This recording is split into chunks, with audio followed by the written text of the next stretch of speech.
All year, we have been working with USAFacts. We ask them questions and they bring us data with the answers. But sometimes there are questions to which they just can't get access to data because the government doesn't collect it.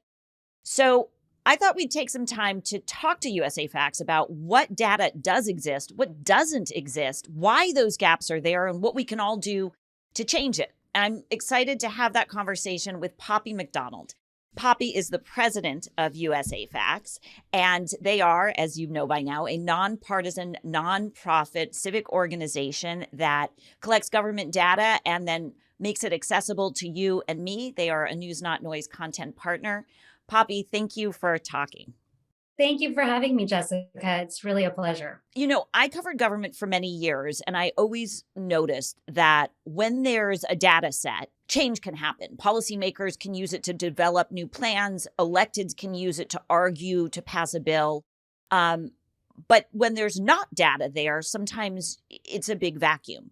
What's your view of why having the data matters and what it can change? I think data is so important just to ground everyone in a sense of what are the facts? What is the source of truth about where we stand right now as a country? And without data, we're just really operating blind. We're operating in the dark.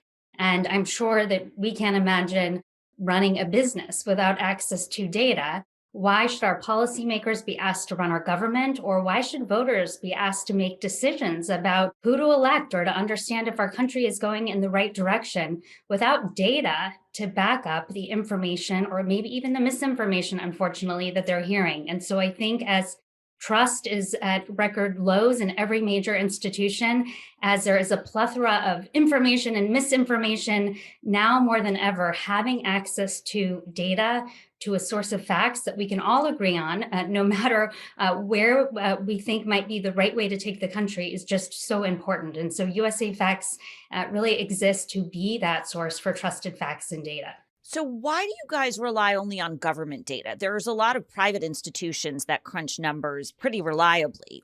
Why is government data your go-to? That is a great question. We think the people's data, as shareholders in our country, the 329 million Americans, should be able to rely on government to share our data, the data that we fund, back with people, our citizens, to say, here's how we're doing as a country. And we think our federal statisticians who span multiple administrations and political parties and are really there just to collect and provide the data is the best source. And we understand that government data isn't always perfect. And there's a lot of improvement that needs to be made in terms of what data is collected, how it's reported, and when it's reported. What are some of the government agencies that gather this data, and where in government is data crunched? That is a great question. So USAFacts pulls data from over 70 federal government agencies. Some of those include the Department of Commerce, which includes the Census Bureau. And I'm sure people are really familiar with the 2020 census, where it was a count of every American. Includes the Department of Education, which is how are our kids doing in schools. Department of Health and Human Services, which provides data on are we healthy? How much is healthcare costing? And in terms of who collects that, the president's budget in 2020 included $11.9 billion in funding for federal statistic programs. A big chunk of that, about 2/3, $6.5 billion, was for our census. There are 13 federal statistics agencies, and they employ about 11,000 people on a full-time basis. And that really ramps up for a census where there are about 337,000 people that are dedicated, and then ramps down in other times. It really is a massive undertaking. And I just want to add, I covered Washington for years. I talked to economists on the right and the left, and they all have praise for the Bureau of Labor Statistics, the folks who gather our employment and unemployment numbers. So to the extent I have any visibility into these folks, they seem extremely apolitical and just focused on doing the numbers for the country as a whole. I think they do a great job of getting a lot of information, but I said initially, there's still some gaps. And I'd love to talk about some of the places where there are major gaps. One area I'm shocked to find out is the gig economy. It's such an important part of our culture going forward. Where does the government get data, and what where does the government lack data on gig workers? I think you are right, Jessica. It is government's lagging a bit behind in terms of how our economy has really changed and how many people are employed in these gig jobs. The Bureau of Labor Statistics, the census, they do not provide statistics on the gig economy workforce. Despite it becoming such a prevalent part of our economy. The BLS, the Bureau of Labor Statistics, has some measures on contingent workers, but the definitions are really out of date for today's economy. And as we think about workers who are in these very temporary self-employed jobs and how we should think about what they make up in terms of our economy and how they may be impacted in a crisis like the pandemic, we just don't have good data from our government to base those decisions and that understanding on numbers. It's crazy. Not just the gig economy, but also infrastructure. Let's talk about that. Do we have very up-to-date data and information on the conditions of our roads and bridges?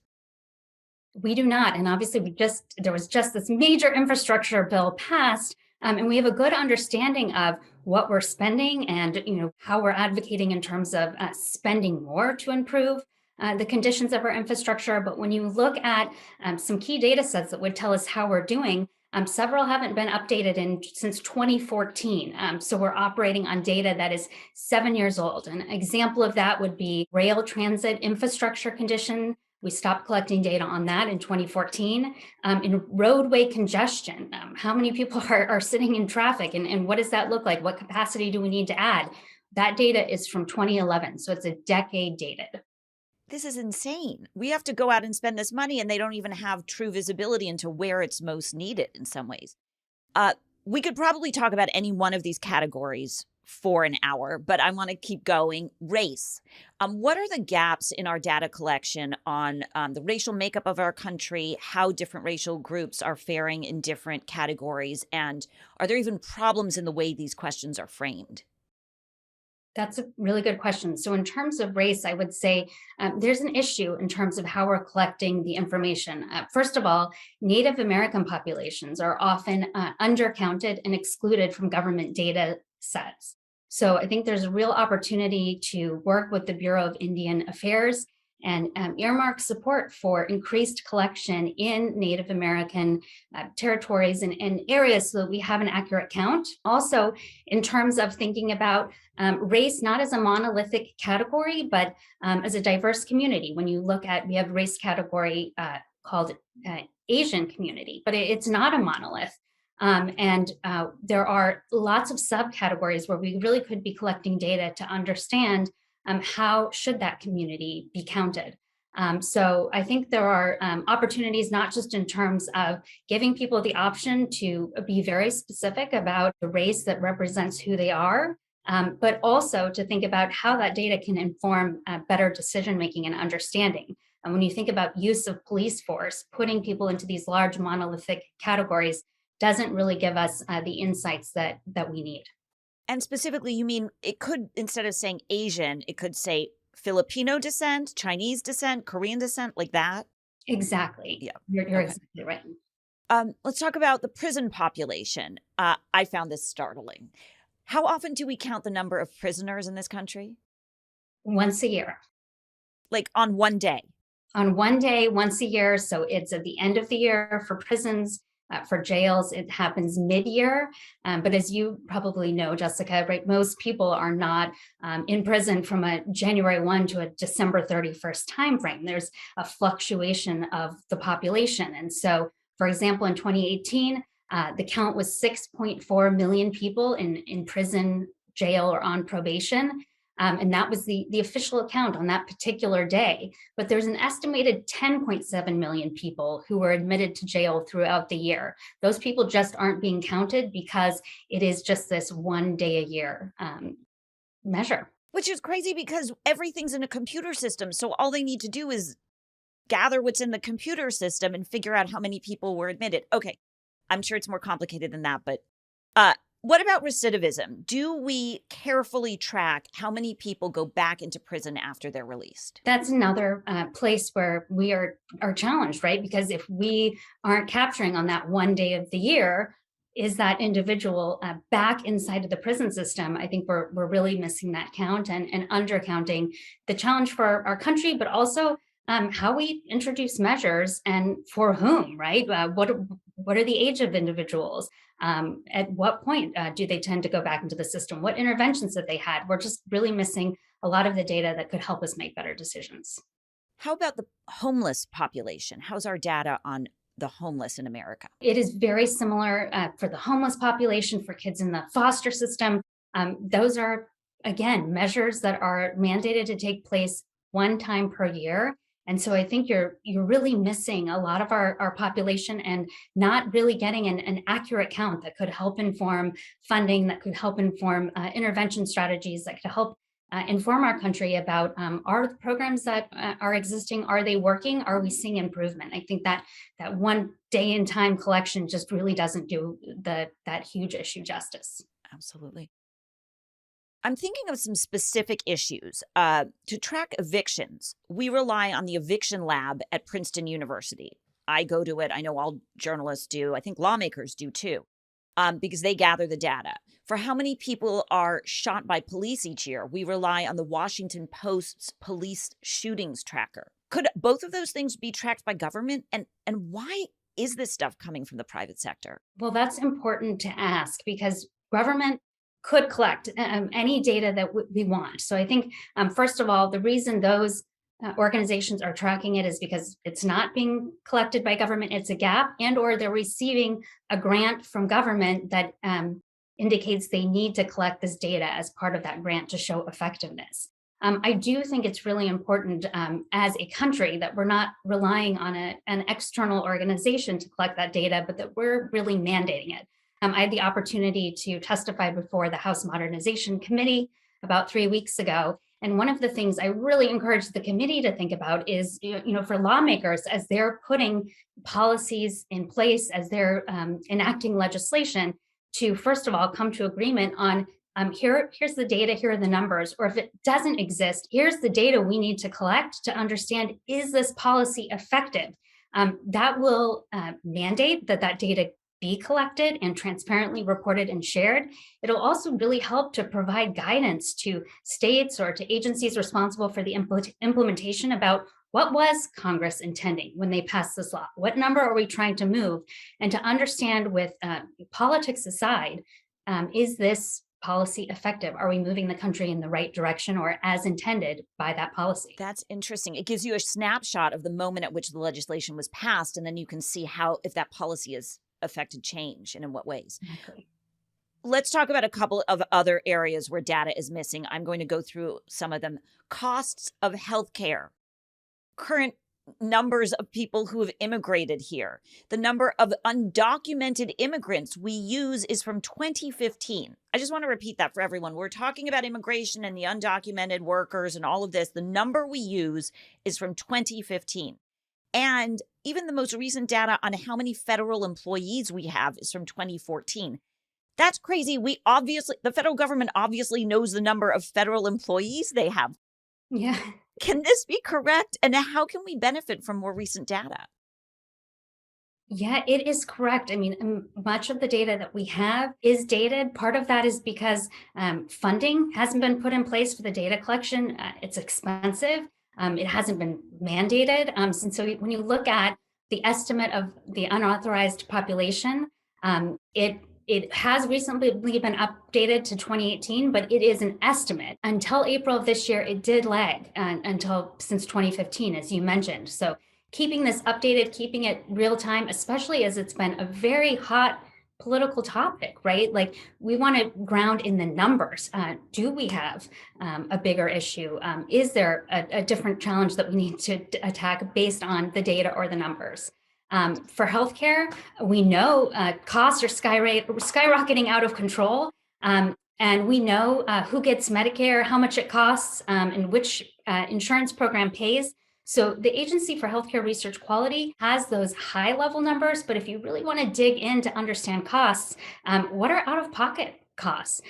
What's covered by insurance? How does it impact different people based on where they live in the country? I just think there's a lot more detailed information that needs to be collected for us to begin tackling some of these challenges.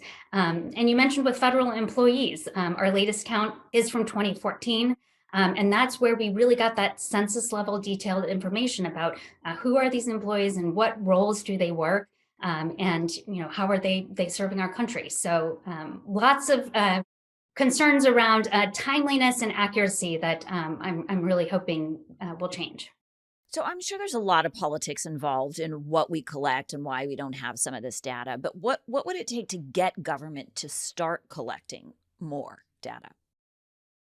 I think it's really going to take citizens demanding data, right? And lawmakers, when they are enacting policy, requiring data collection and leveraging data to understand, is that policy being effective?